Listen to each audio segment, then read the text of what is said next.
المرسلين وعلى آله وصحبه أجمعين. رب اشرح لي صدري ويسر لي أمري واحلل عقدة من لساني يفقهوا قولي. سبحانك لا علم لنا إلا ما علمتنا إنك أنت العليم الحكيم. ولا حول ولا قوة إلا بالله العلي العظيم. Yang dimuliakan Tuan Imam, seluruh ahli jawatan kuasa, muslimin, muslimat, sahabat-sahabat yang dirahmati Allah sekalian. Alhamdulillah, syukur kita kehadrat Allah kerana dengan izin dan limpah kurnianya pada malam ini sekali lagi dapat kita bersama-sama berada di rumah Allah yang mulia ini. Dan Alhamdulillah, kita telah pun berada di pertengahan bulan Syawal. Antara sedar dengan tidak, dan separuh Syawal telah kita lalui. Rasa Syawal ni lagi laju daripada Ramadan, ya? Baru tahu dah separuh. Ramadan itu rasa lama, no? Ya? Syawal ni nampak lebih laju. Sebenarnya masa yang Allah bagi pada kita sama, cukup 24 jam, 365 hari setahun. Cuma keberkatan masa itu telah ditarik oleh Allah. Di akhir zaman ni Allah telah tarik keberkatan masa, sehinggakan masa yang Allah beri itu kita rasakan tak cukup, ya? Masa yang ada ni rasa tak cukup bagi kita, ya, untuk menjalani aktiviti harian hidup kita. Jadi sebab itu, saudara-saudari yang dirahmati Allah sekalian, mari kita muhasabah, ya, sejauh mana kita menggunakan masa yang dianugerahkan Allah kepada kita pada jalan yang mendapat keredaan Allah Subhanahu wa ta'ala. Muslimin muslimat yang dirahmati Allah sekalian, malam ni untuk malam permulaan, saya tak berbincang lagi dengan tuan-tuan ni apa kitab yang sesuai untuk kita buka di markas kita ni, surau kita ni. Jadi malam ni saya bawa satu hadis Rasulullah SAW. Qala Rasulullah SAW, al-muslimun saliman muslimun min lisanihi wa yadhi. Telah bersabda Rasulullah SAW yang bermaksud orang Islam ialah mereka yang sejahterakan sekalian orang Islam lain dari bahaya lidah dan tangannya. Rawahul Bukhari wal Muslim. Ini hadis yang sahih yang telah diriwayatkan oleh Bukhari dan Muslim. Jadi tajuk hadis kita pada malam ini, orang mukmin yang sebenar. Mudah-mudahan kita termasuk dalam ta'rif mukmin yang sebenar yang disebutkan di dalam hadis ini. Huraian hadis. Dalam hadis yang di atas, Rasulullah SAW mentarifkan keimanan seseorang. Hadis ini adalah hadis yang berkaitan dengan iman, ciri-ciri orang yang beriman. Orang Islam sebenarnya orang yang suka keamanan dan perdamaian. Islam adalah agama yang membawa kepada keamanan dan perdamaian. Sebab itu, kalau dilihat, kalau ada orang yang buat tuduhan Islam adalah agama permusuhan, ya, ataupun gelaran-gelaran yang lain yang dilabelkan kepada Islam dengan label yang tak sepatutnya, ini bererti orang tersebut dia belum benar-benar mendalami ilmu Islam yang secara menyeluruh. Kerana Islam itu adalah agama yang membawa kepada keamanan, ya. Sehingga kan Rasulullah SAW ketika baginda hidup, sama ada ketika baginda masih berada di Mekah dan berhijrah ke kota Madinah, Nabi adalah ikon perpaduan dalam masyarakat. Sebut sahaja nama Rasulullah, nama Muhammad, maka Muhammad itu terkenal sebagai orang yang amanah, adil, jujur, ya. Apa tu dia pada kuliah? Kerana terbukti Nabi SAW orang yang berjaya menyatu padukan bangsa Arab, yang mana sebelum kedatangan Islam, Arab adalah satu bangsa yang suka berkelabang, berpecah belah, gaduh, bermusuh, berbalak di antara mereka, ya. Sebab itu dalam masyarakat Arab, mereka ada bangsa-bangsa yang terbesar. Antara keturunan atau bangsa yang besar ialah bangsa Quraisy. Dalam Quraisy itu ada yang disebut sebagai bangsa, ya, keturunan, ada suku pula. Kalau di pihak Rasulullah, suku yang terbesar antaranya ialah suku Abdul Muttalib, ya, ataupun suku, ataupun keluarga Hisham, ya, ataupun keluarga-keluarga yang lain. Ada bani-bani dia, ya. Quraisy itu satu kelompok bangsa yang terbesar. Di dalam Quraisy itu dipecahkan pula, ada suku-suku, ya. Suku ni adalah bertujuan untuk membezakan generasi mereka. Sebab itu keturunan Abdul Muttalib, ya, keturunan generasi bapa dia Abdullah, Abu Jahal, Abu Lahab, Abu Talib, keturunan dia, suku dia disebut sebagai suku Abdul Muttalib. Lahir pula anak mereka, ya, dia balik pada tok dia, ya, Bani Hashim dia balik, ya, cucu balik pada tok balik, pada keturunan Bani Hashim. Itu juga antara suku yang besar, ya, ialah Bani ataupun suku daripada Bani Tamim. Bani Tamim ini ialah suku yang diwakili oleh Sayyidina Abu Bakar As-Siddiq. Ini pun, ya, merupakan suku yang boleh dikatakan besar. Dan pernah sejarah, ya, tercatat sejarah di situ, Bani Tamim ini dia pernah bergaduh dengan Bani Abdul Muttalib, ya, pernah bergaduh. Dan biasanya bila permusuhan yang melibatkan perbezaan bani ini, ya, suku ini, dia akan melibatkan perbalahan yang cukup lama. Permusuhan itu kadang-kadang mengambil masa berpuluh-puluh tahun. Tapi kalau mereka daripada bani yang sama, sebagai contoh, ya, Bani Abdul Muttalib dengan Bani, ya, Hisham, kata Hashim, ya, maka itu tak lama sebab mereka satu keluarga. Cuma mereka dipisahkan oleh dua suku yang berbeza tadi. Tapi bila melibatkan suku yang berbeza, ya, itu mengambil masa perbalahan yang cukup lama, puluh-puluh tahun, ya.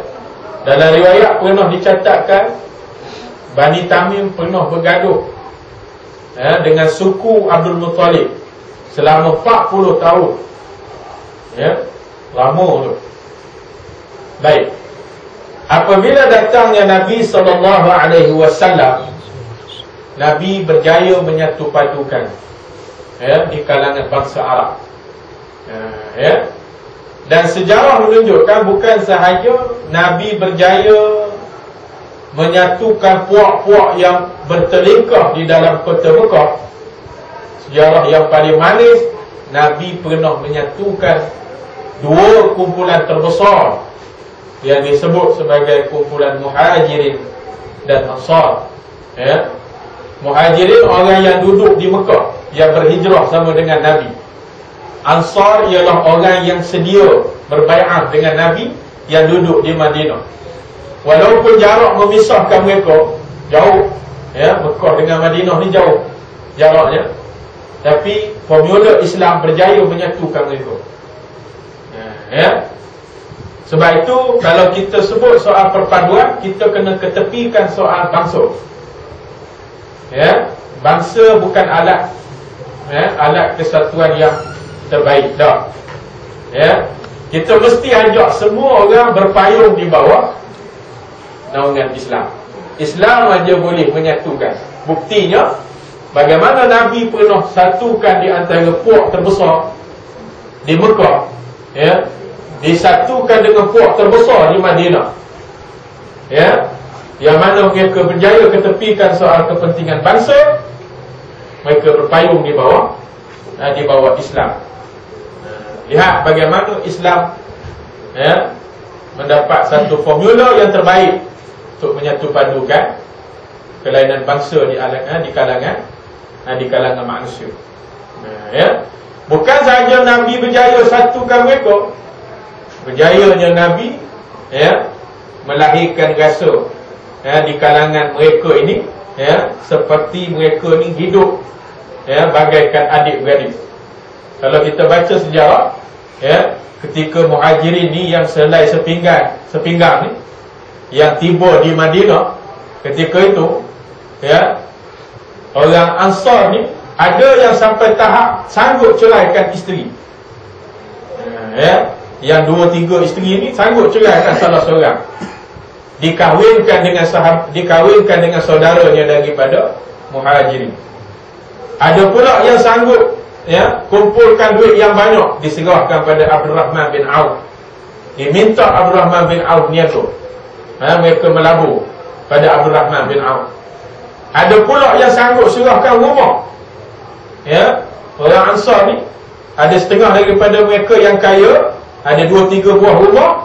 Bila tengok Muhajirin ni sampai ke Madinah selai sepinggang, mereka serah salah sebuah rumah mereka. Ya. Bukan setakat berjaya disatukan, malah diwujudkan rasa kasih sayang. Nampak? Islam bukan setakat datang nak menyatukan, nak melahirkan juga rasa kasih sayang dalam persaudaraan. Sebab itu kalau formula ini boleh dipahami, ya, oleh orang di luar sana, ya, insya-Allah tak payah nak susah-susah cari formula selain daripada formula Islam. Dah, ya, hari ini sebab apa kita tak boleh bersatu? Sebab apa yang jadi kita tengok Cina, kita jadi nak bergaduh dengan Cina. Dah, tengok Keling, kita jadi nak bergaduh dengan Keling. Ya, sebab kita menggunakan bangsa kita, ya, dengan harapan bangsa itu boleh menyatukan kita. Soal bangsa dia boleh menyatukan sesama bangsa kita saja. Macam saya contohlah, ya, saya setiap malam kuliah, ya, berceramah, ya, di sana sini. Kalau saya sebut dalam kuliah saya bangkitkan ataupun saya tinggikan bangsa saya. Dalam masjid, dalam surau ada India Muslim, yang agama dia saja Islam, bangsa dia India. Nah, di sana ada orang yang berbangsa Cina, Mu'alaf, agama dia saja Islam. Sebab itu yang kita kena cari titik persamaan di antara kita dengan dia di mana? Islam itu. Islam itu titik persamaan. Bangsa tak sama. Ya, kalau saya cerita buat kelebihan bangsa saya, itu yang menjadi kemarahan. Nah, itu sebab bila UMNO, ya, dia buat Perhimpunan Agung UMNO, ya, dia menunjukkan kehebatan bangsa Melayu ni, ya, sampai tiap-tiap kali dia berhimpun, dia mesti cium keris. Lepas tu potong pulut kuning pun pakai keris. Nah, lepas tu sebut pula slogan hidup Melayu, ya. Lepas tu sebut pula kita mandikan keris ini dengan darah Cina. Siapa yang tak mahu? Nah, yang mana kalau MCA buat perhimpunan dia pula, MCA pula naikkan bangsa Cina, kita pula jadi marah. MIC macam tu juga. Dia naikkan bangsa Hindu dah, India dah. Nah, jadi bila nak ada titik pertemuan itu? Sebab itu menyedari hakikat ini, Nabi tolak ke tepi soal bangsa. Mari duduk dalam satu akidah yang dinamakan Islam, baru boleh satu.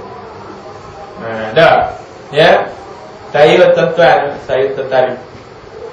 Ya. Tok Guru Ni Azim ni orang yang orang yang mengaji dan jujur dengan ilmu. Dia beza, tuan-tuan. Ya. Nak banding Tok Guru Ni Azim dengan Mufti Perak, jauh. Dah, ya, jauh sungguh. Ya, bukan kita nak hina dia dah, tapi dia tu buat diri dia untuk dihina oleh masyarakat. Ya, kita ni bila ada ilmu, ya, menyeleweng daripada ilmu, kita sebenarnya membawa diri kita untuk dihina oleh orang. Nah, ya.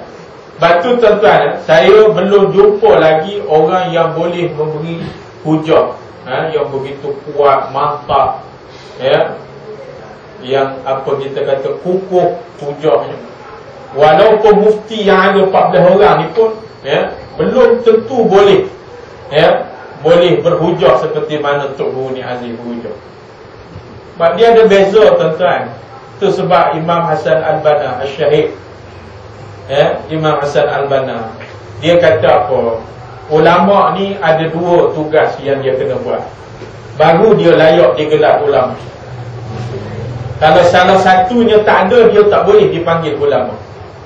Apa dia? Yang pertama, Imam Hasan Al-Banna kata, kerja seorang ulama yang kena dia buat ialah dia wajib berdakwah. Ini kerja asas. Tidak orang tak panggil ulama. Tak. Ya.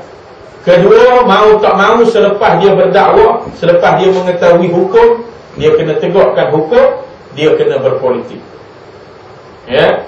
Imam Hasan Al-Banna dia kata dah, dua benda ni ada pada seseorang, baru dia layak dipanggil ulama. Ya. Macam mana kita nak tegakkan doa tanpa kita berpolitik? Kita berdoa pada Allah, macam mana kita nak tegak doa kita? Macam mana kita nak tegak Quran? Macam mana kita nak tegak hadis Rasulullah? Ya, kalau tidak dengan jalan, ya, jalan kita berjuang, ya, atau jalan yang disebut dengan istilah modelnya berpolitik. Dah, ya. Jadi tuan-tuan yang dirahmati Allah, sebab itu tuan-tuan perhati tengok, hujah seorang ulama yang sekadar berdakwah, tidak berpolitik, tepat hujah dia. Hujah dia ada masalah, ada kelemahan pada hujah dia.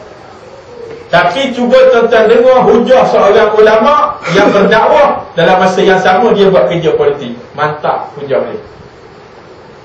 Dah, mantap hujah dia. Ya. Saya ambil contoh satu. Dalam masalah, ya, menyatu padukan manusia, Tok Guru Ni Azim dia sebut, ya, macam mana dia kata Islam ni boleh selesai masalah kelainan bangsa. Ya, macam mana nak diajak semua manusia ni supaya menyedari asal keturunan dia, dan daripada dia tahu keturunan dia, ya, maka dia belajar untuk hormat menghormati, di antara satu sama lain. Tok Guru Ni Azim dia kata apa? Kita kena ingat, ya, Allah jadikan manusia mula-mula sekali Adam dan Hawa. Ya. Adam ni bapa kita yang mula-mula sekali. Ya. Ya. Kita ni orang Islam lebihnya kita berbanding orang kafir. Kita ni Allah dah bagi tahu siap dah keturunan kita daripada siapa. Ya. Yang ni dalam agama lain dia tak bagi tahu asal usul kita. Nanti tanya Hindu, Hindu bapa kamu mula sekali siapa? Jenuh dia cari, tak jumpa dia. Ya. Tanya Buddha, Buddha, bapa kamu mula sekali siapa dia? Dia nak jawab cua soleh, tak boleh. Tapi dia bapa kamu mula sekali, dia tak boleh carinya. Tapi kita, kalau orang tanya, bapa kamu orang Islam mula sekali siapa? Nabi Adam, jawab tiga orang. Tahu tak? Dah. Mak kamu mula siapa? Hawa. Dah. Ya. Dan manusia semuanya berasal daripada keturunan Adam dan Hawa. Ya. Kerana ini benda yang telah disebutkan Allah di dalam Al-Quran. Mula kita ni daripada benih Adam dan Hawa. Lahir Adam, lepas tu jadi Hawa, kemudian jadilah manusia yang bertabur. Jadi dia kata daripada Adam dan Hawa ni lah lahir benih-benih manusia bertabur di atas muka bumi ni. Kemudian dipecah-pecah. Ada yang bawa diri pergi daerah sana, ada yang duduk negara sana, ada duduk negeri sini. Baik. Soal apa nama ni, bahasa, soal kulit, soal apa ni, budaya, itu masalah geografi. Soal warna kulit yang berbeza, kita masa apa kita ni tak terang sangat kulit kita, tak gelap sangat, sedang-sedang je kulit orang Asia ni, sedang-sedang je. Pakar kaji bumi kata sebab kita jarang, kita ni kejap dapat matahari, kejap hujan, kejap matahari, kejap hujan. Itu sebab tak cerah sangat, tak gelap sangat. Orang duduk di barat tu kenapa putih kulit dia? Dia jarang-jarang dapat matahari. Sebab tu dia tak terang, dia tak gelap. Tempat lain gitu juga. Itu soal geografi. Tapi tak boleh dinafikan orang Afrika tu asal daripada Nabi Adam. Jadi Tok Guru kata, kita ni semua daripada bapak yang satu. Jadi kita ni dia kata adik-beradik pupu belaka dia. Kita dengan Sami Belu tu pupu. Beradik pupu. Mungkinlah 500, 600, 700 pupu lah gitu dah. Adik-beradik pupu lah kita. Saya dengan Cua Soleh tu adik-beradik pupu. Mungkin 500, 600 pupu. Najib dengan Rashid Maidin adik-beradik pupu. Tak percaya pula. Muhammad Indra kata adik-beradik pupu belaka. Tok Guru kata, jadi dia kata orang pun nak gaduh. Kalau tak percaya, tuan-tuan, ada orang yang jual di masjid, itu catat salah silap Nabi mulut Nabi Adam, Hawa, campur-campur tu sampai pada Nabi Muhammad lah. Kalau kita sambung lagi, nama kita ada tak dalam tu? Ada tak? Ada. Sebab kita mari daripada Nabi Adam. Sambung bawah lagi, sambung Belu ada tak tu? Soal agama lain tu lain. Itu bab lain. Tapi dia asal daripada Nabi Adam. Cua Soleh ada situ. Ada. Rashid Maidin ada. Mak Indra ada dalam, Mak Sabu pun ada dalam tu. Ada tak tu? Jadi Tok Guru kata, lihat macam mana Islam Islam menyelesaikan masalah kelainan bangsa. Nampak mudah formula Islam. Nampak? Jadi apa titik persamaannya? Islam baru boleh satukan manusia. Lihat bagaimana Islam adalah agama yang disebut agama yang membawa kepada keamanan dan perdamaian. Baik. Hadis ini Rasulullah sallallahu alaihi wasallam memilih dua anggota di antara anggota badan manusia. Apakah keistimewaannya? Dalam hadis ini Nabi pilih dua anggota. Min lisanihi wa yadhi, dia kata. Min lisan maknanya daripada lidah. Daripada lidahnya dan juga tangannya. Jadi mari kita lihat apa kelebihan dua anggota ini sehingga Nabi sebut di dalam hadis. Baik. Jawabnya adalah kegunaan dua anggota ini terlalu mudah berbanding dengan anggota-anggota lain. Kegunaan anggota lidah amat mudah kerana ia digunakan oleh semua orang dalam keadaan sihat, sakit, gembira ataupun sedih. Nampak? Lidah dia tak berhenti. Badan demam dia bercakap. Dia kata aduh sakit Allah. Kita ketika seronok dia bercakap juga. Ketika hati susah dia bercakap juga. Ketika hati suka dia bercakap. Ketika ditimpa kemalangan dia boleh bercakap juga. Nampak? Lidah adalah panca indera yang mudah dalam kegunaan harian. Lidah tidak bertulang, kata pepatah Melayu. Lidah tulang, mampu kita. Jadi tuan-tuan, Sebab yang pertama ni, sebab kegunaan lidah itu sangat mudah. Dengan lidah boleh berjanji kosong yang merugikan harta, masa dan tenaga orang lain. Ya, lidah ni, ya, antara perbuatan dia suka menabur janji yang rosak badan. Sebab badan ni yang nak tunaikan janji.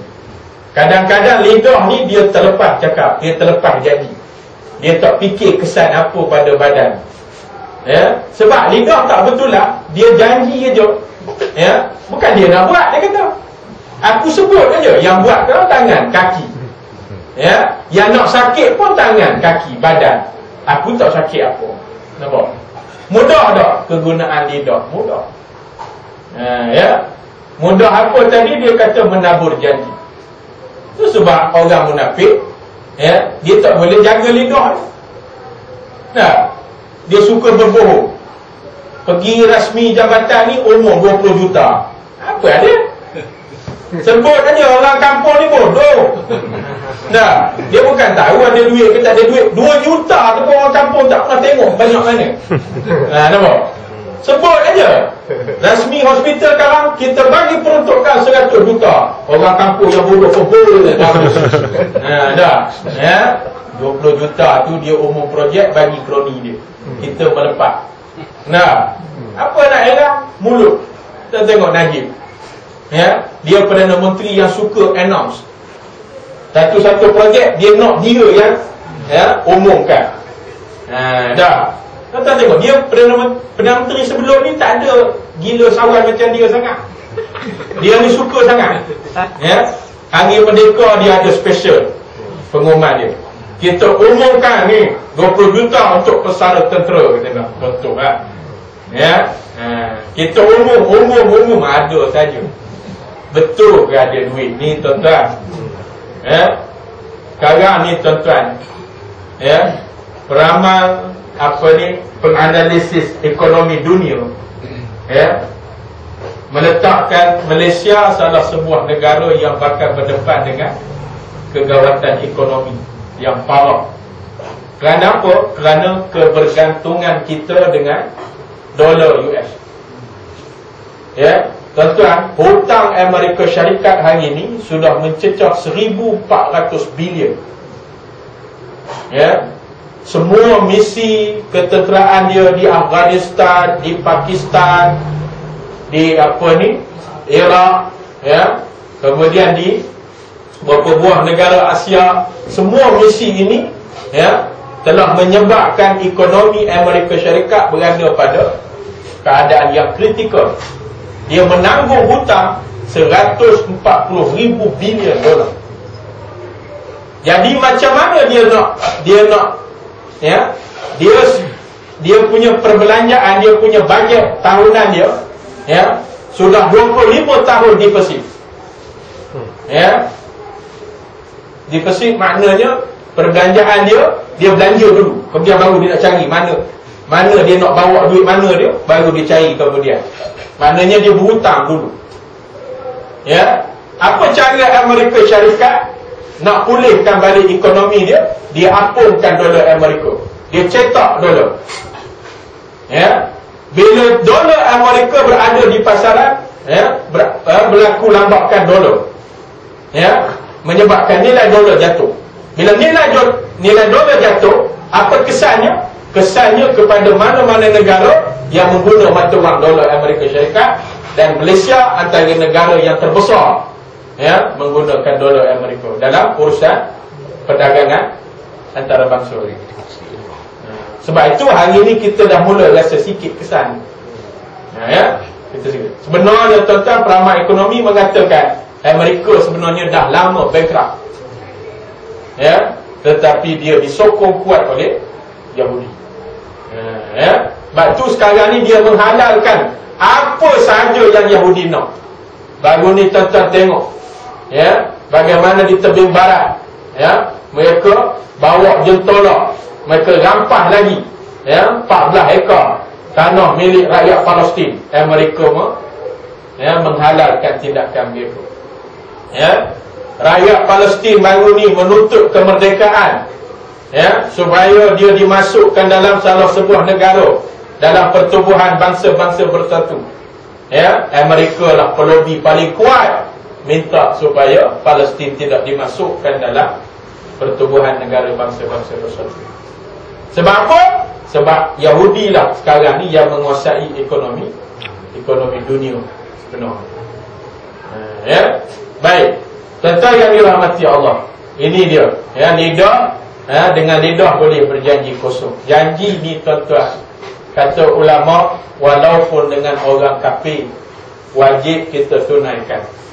Ya, janji walaupun dengan orang kafir, wajib ditunaikan. Saya teringat kisah tuan-tuan, pernah berlaku apabila Nabi SAW selepas mati isteri yang pertama, Khadijah binti Khuwailid. Khadijah ni orang yang paling Nabi sayang, isteri yang paling Nabi sayang. Ya, Nabi ni banyak isteri, tapi yang paling sayang sekali yang paling tua, Khadijah nama dia. Ya, bukan mudah. Kita ada 4 bini. Kalau orang tanya ni, kamu bini mana yang kamu sayang sekali? Ya, jawab apa slow je. Oh, muda dia. Ya, tapi Nabi dah yang tua tu dia sayang, Khadijah. Ya, tuan-tuan, bila mati Khadijah, Nabi ni bagaikan, ya, bagaikan apa kita kata burung patah sayap. Ya, sedih tak tahu nak cakap lah. Dalam riwayat dikatakan Nabi banyak berdiam diri, duduk di Masjidil Haram. Ya, menangis kerja-kerja. Sehingga kan Abu Bakar pernah tanya dia, ya Rasulullah, apa sudah dakwah kamu ni? Lepas mati Khadijah menangis kerja-kerja. Royak aja kata orang lama dah. Ya, apa sudahnya ni? Dia kata, adakah selama-lamanya nak jadi macam ni?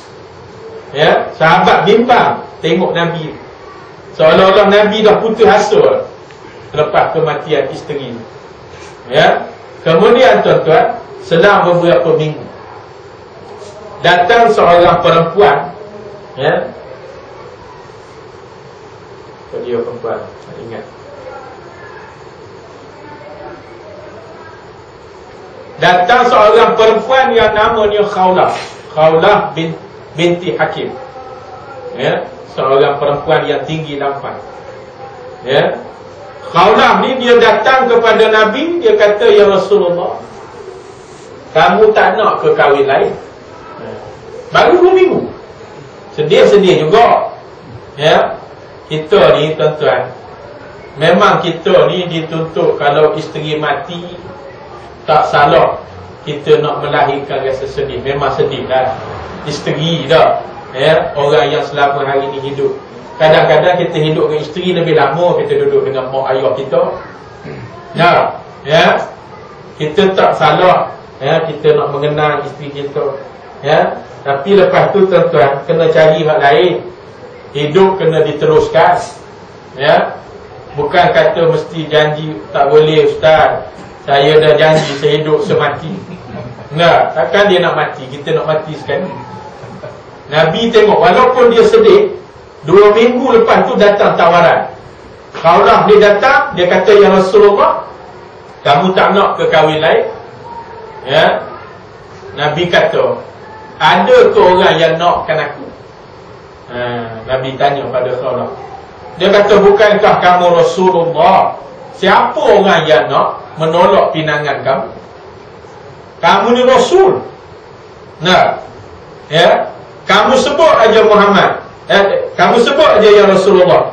Kamu nak janda ke anak dara? Bagi tahu kat aku. Ya, akan aku usahakan. Ya. Kemudian kalau kata, bukankah kamu ada sahabat baik, ya, yang bernama Abu Bakar? Ya. Bukankah Abu Bakar ramai anak dara? Ya. Abu Bakar ni kan ramai anak dara. Kenapa tidak dipinang salah seorang daripada anaknya? Apa kata Nabi? Dia kata, demi Allah, dia kata, walaupun Abu Bakar itu usianya 10 tahun lebih tua daripada aku, kami berkawan baik daripada kecil. tak pernah terlintas di kepala aku ni untuk dijadikan dia pak mentua. Ya, aku tak pernah terlintas di kepala ni nak jadikan dia pak mentua aku. Ya, tak apalah ya Rasulullah. Kalau kamu izinkan, aku akan uruskan perkahwinan kamu yang kedua. Lalu Nabi pun bagi, ya, bagi green light pada dia. Okey, tak apa, Nabi kata, kamu uruskan. Ya, lalu Nabi pun pergi ke rumah Abu Bakar. Yang dalam riwayat dikatakan Abu Bakar ketika tu, ya, keluar, tak ada di rumah, ya, yang ada isteri dia, Qasitah, ya, Qasitah, isteri dia ada. Lalu dia pun bagi salam pada Qasitah. Dia kata, wahai Qasitah, aku bawa berita gembira kepada keluarga Abu Bakar. Ya. Lalu Qasitah tanya, apa berita gembira itu? Ya. Sesungguhnya Rasulullah SAW telah melantik aku, ya, untuk menguruskan perkahwinan baginda yang kedua. Dan aku dengan ini, ya, sebagai wakil Rasulullah datang untuk meminang anak kamu yang bernama Aisyah. Ya, aku nak pinang anak kamu bagi pihak Rasulullah, anak kamu yang bernama Aisyah. Bila sebut nama Aisyah ni, Qatilah ni jadi pucat muka dia. Ya, seolah-olah ada benda yang dia rahsiakan pada wakil Rasulullah. Ya. Dan dia cuba mengelak. Dia kata, bukankah Aisyah ini terlalu muda? Dia baru umur 8 tahun. Ketika Nabi meminang Aisyah, umur dia 8 tahun. Ya. Dia baru 8 tahun. Bukankah dia terlalu muda? Lalu kata Khawlah, bukankah menjadi kebiasaan adat di kalangan masyarakat Arab, walaupun anak umurnya muda, tapi kalau dia berbadan besar, bukankah dia sudah boleh dikawinkan? Dan ini bukankah, dia kata, amalan biasa dalam masyarakat Arab? Memang masyarakat Arab dulu, walaupun anak dara dia umur 8 tahun, kalau dia, ya, badan dia besar, ya, dan dia boleh dah boleh dah dia menguruskan diri dia, ya, maka masyarakat Arab dulu biasa sangat kahwinkan anak pada umur 8, 9, 10 tahun macam tu. Ya. Kemudian dia cuba mengelak lagi. Dia kata, ada satu benda lagi yang kamu tak tahu tentang Aisyah. Biarlah bapak dia balikkan, bapak dia cerita. Aku tak gamak nak cerita, dia kata. Ada benda yang dia nak cuba rahsiakan. Ya, sehinggalah balik Abu Bakar, ya, jumpa Abu Bakar, tanya, ya, Qasitah, Qatilah, ya, Qatilah ni dia bagi tahu pada suaminya. Dia kata, abang, ni wakil Rasulullah dah datang nak meminang Aisyah. Dan bila sebut nama Aisyah, Abu Bakar pun jadi pucat muka dia. Ya. Lalu dia jumpa, ya, Khawlah ni, dia kata, gililah, aku adalah orang yang sangat berpegang dengan janji. Ni cerita kita ni, point kita tadi, janji dengan orang kafir, ya. Dia kata, aku seorang yang tidak memungkiri janji. Ya. Dia kata, wahai Khawlah, dia kata, ya, sesungguhnya, dia kata, Aisyah ni telah aku tunangkan dengan anak seorang pembesar Quraisy, ya, yang bernama Mut'am bin Adi. Ya. Dia kata, ketika Aisyah lahir, aku berjiran dengan Mut'am bin Adi. Dan selang 2 hari selepas Aisyah lahir, isteri Mut'am bin Adi ni melahirkan seorang anak lelaki. Oleh kerana jarak masa itu tak jauh, dan kami hidup berjiran ketika itu, kami masa-masa itu dalam, ya, kami masa itu dan belum lagi kedatangan Islam, maka kami telah mengikat janji, dan kami telah tunangkan anak kami. Nampak? Ya. Jadi aku, dia kata, telah mengikat janji dengan Mut'am bin Adi. Aku telah mendengar sabda Rasulullah, ya, walaupun dengan orang kafir, janji itu wajib ditunaikan. Jadi aku, dia kata, minta maaf banyak-banyak, walaupun yang masuk meminang ni Nabi. Ya, nampak? Dia pegang janji. Lalu kata Khawlah, dia kata, adakah kamu nak serahkan anak kamu kepada musuh Nabi SAW? Kamu tahu kan, Mut'am bin Adi itu orang yang, ya, orang yang kuat permusuhannya dengan Nabi. Muta'am ni seorang pemimpin Quraisy. Ya, dia ni antara orang yang kuat menentang dakwah Nabi. Ya, adakah kamu nak serah anak kamu kepada Muta'am daripada kamu serahkan anak kamu kepada Rasulullah? Nampak? Dia kata kamu tak faham Khawlah. Dia kata ini soal janji. Dia kata aku tak akan sekali-kali mungkir janji, kecuali dia kata kalau Muta'am bin Adi membatalkan perjanjian, baru boleh. Dia kata. Lalu kata Khawlah, dia kata aku yakin kalau kamu ungkit balik janji ini di hadapan Muta'am bin Adi, nescaya Muta'am bin Adi akan batalkan perkahwinan. Sebab dia tahu kamu ni seteru Nabi, kamu ni penyokong kuat Nabi. Tak mungkin dia akan serahkan anak dia untuk dikahwini dengan anak kamu.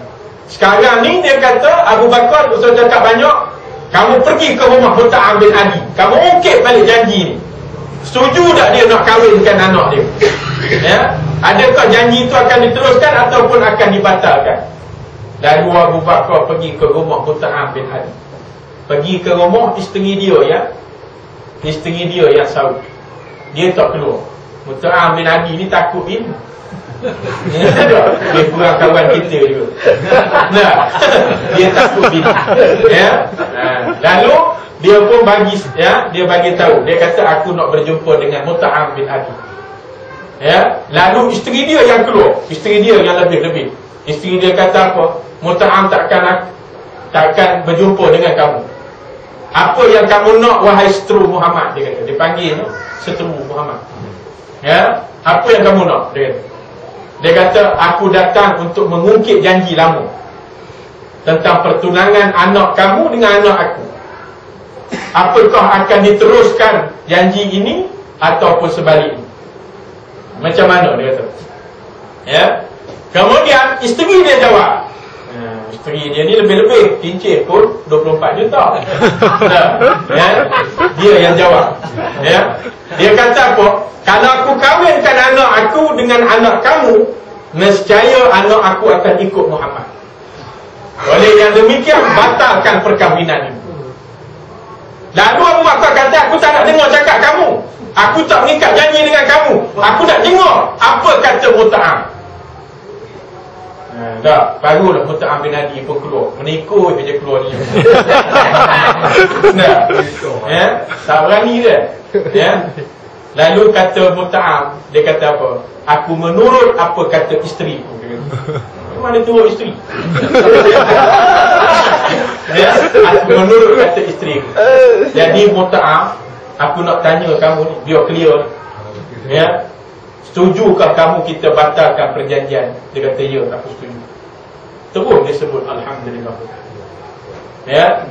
Sebab tak jadi yang ni, tuan-tuan. Nasib baik tak jadi. Sebab ni puak haram jadah ni. Elok pun tak jadi, tuan-tuan.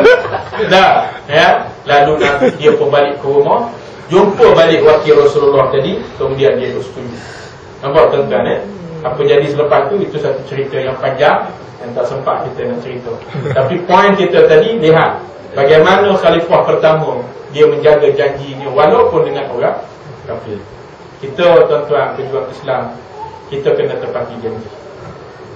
Itu satu perkara yang kita kena, kerana orang berpegang dengan janji kita. Sebab orang hilang keyakinan pada UMNO hari ini, salah satunya ialah kegagalan UMNO menunaikan janji. Sebab itu jangan diulangi kesilapan yang berlaku pada UMNO. Mudah-mudahan tak jadi dalam jemaah kita.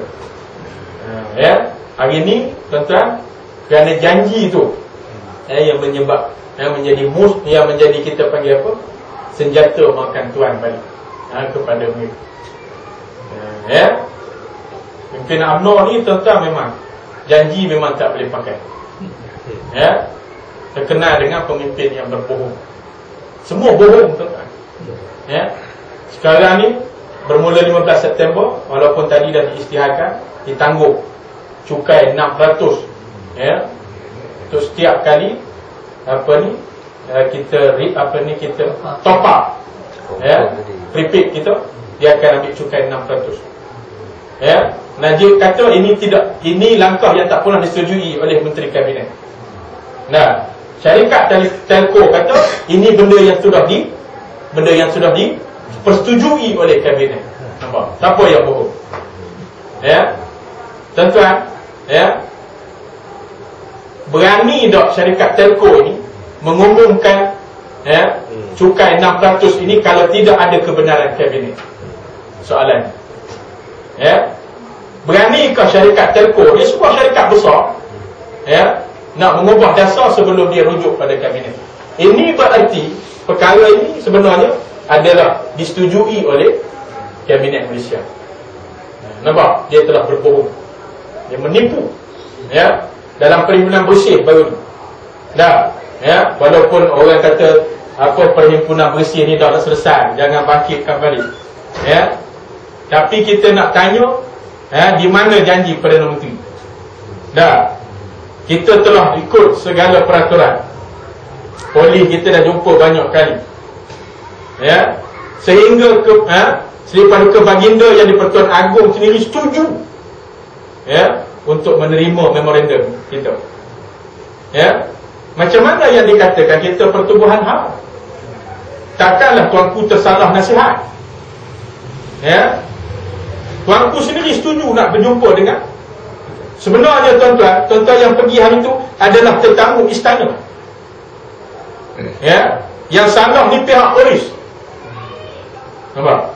Sebab 4 hari sebelum perhimpunan, bila keluar titah nasihat daripada tuanku, ya, tuanku tak kata pertubuhan haram. Tuanku nasihatkan jangan berlaku, ya, pertembungan, jangan berlaku pergaduhan, jangan berlaku huru-hara.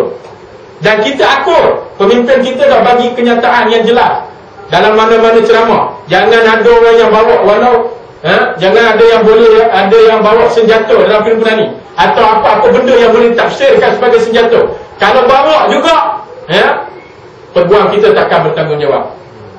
Nampak bagaimana amanahnya kita?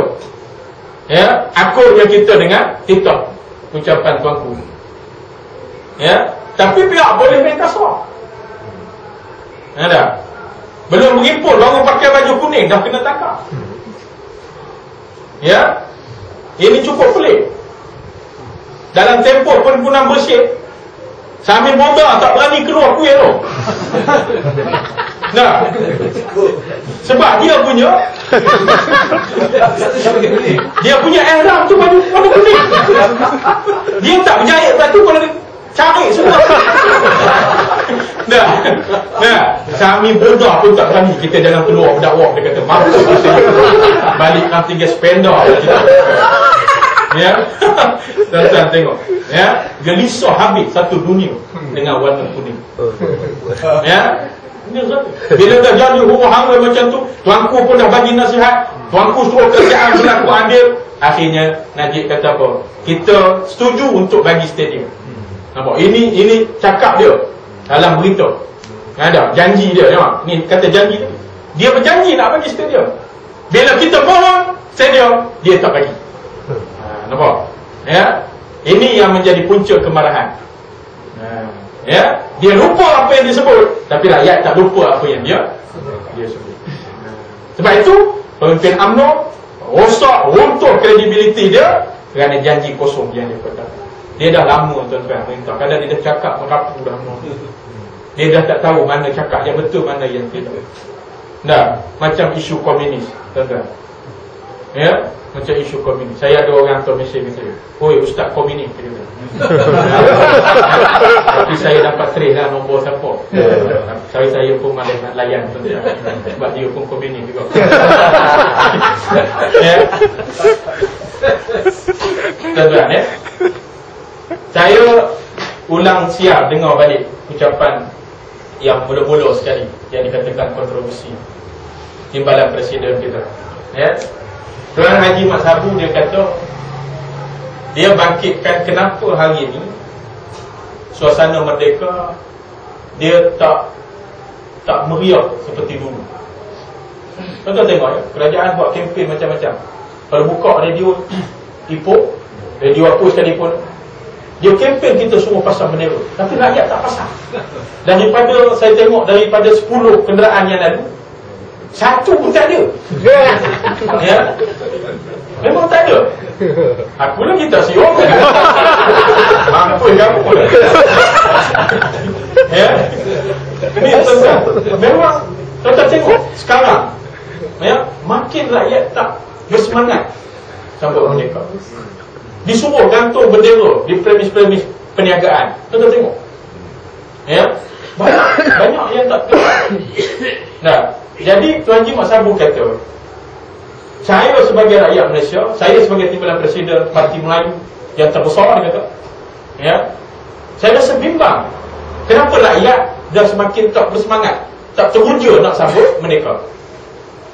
Nah, soal bertembung tarikh dengan hari raya itu soal lain. Tuan-tuan tengok ya.